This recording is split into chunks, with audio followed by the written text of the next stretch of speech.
Released to the masses on January 19th, 2016, the Warhammer made its long-awaited debut in MechWarrior Online, sporting a fresh coat of digital paint and an updated redesign. If you were able to pre-order the Warhammer and its variants during the early adopter window, you were given a few in-game goodies such as polygon camo schemes, cockpit items, C-bills, and a few other upgrades for your mechs. I really think that Piranha Games took a risk releasing the Inner Sphere Classic Collection group of mechs, which included the Warhammer and the Marauder, along with the Rifleman and the Archer.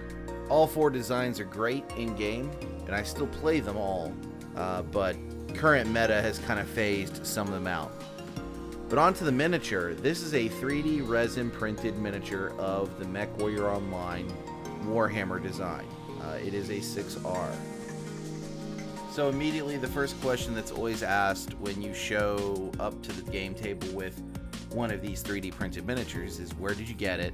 How can I get it? And how much does it cost? Well, Piranha Games has been really fast and loose with allowing players to take the 3D models from in-game and letting them use their hobby skills in the 3D printing world to actually print them for self-use. You do have some people out there that are selling these, for a couple bucks here and there, that are resin cast from 3D printed resin masters, but we all know that that's not exactly on the up and up. I used a variety of techniques for this that I've used previously on other units of my Merc Lance. I may have gone a little heavy with the rust washing on this one. I just really felt like I wanted it to be dirty and grimy and rusty. Like, this is just this old battered workhorse that was just gonna lay into you like an MFer right when you turn around that corner and it catches you by surprise. There is a slight piece of miscast on this particular model. On the right breast, there is one of the lasers that are misshapen. I didn't want to get in there with a hobby knife and cut it because the resin is very brittle. So there's that. So I just painted around it. A more adventurous hobbyist probably would have rolled the dice and taken it. I didn't want to. Since I don't have a resin 3D printer, I couldn't easily get another one of these without begging somebody. All in all, the redesign is fairly flippin' awesome. It really shocked me how close it is to the original design. When you look and compare like the Battlemaster in MechWarrior Online to the original design from Dougram, the round facer, to even the newer one that just came out in the latest box set, it's big, it's boxy, it doesn't look the same, right? This, you can tell it's a Warhammer. You can just take one look at it and go, yep, that's a Warhammer. Same thing with the Marauder, the Archer, and the Rifleman. All four of them.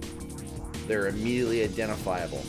And then you look at the new BattleTech Classics versions, which are even closer. And they look brilliant too. No matter which design you prefer, whether it's the original, or the Rescene, or the Project Phoenix version, or the Primitive, or the MechWarrior Online, or the Classics, no matter which version, it's a great mech all around, and virtually almost every version has something pleasing to look at. Some are more visually pleasing than others, and this is definitely one of the prettier ones. This is one of the most gorgeous designs of the Warhammer. I actually prefer this than the original. I know that's going to be like sacrilege to a few of you, but enough gushing over the design of the mech. Let's talk about stats.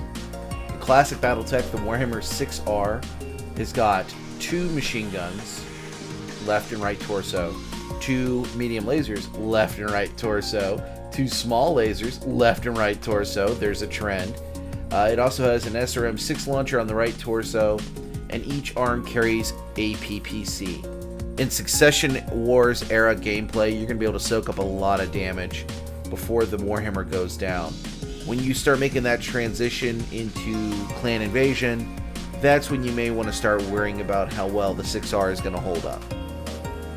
And as we transitioned over to Alpha Strike, the 6R is classified as a brawler, It's got a short range of 3, a medium range of 3, and a long range of 2, with an overheat value of 1, 5 armor, and 6 structure.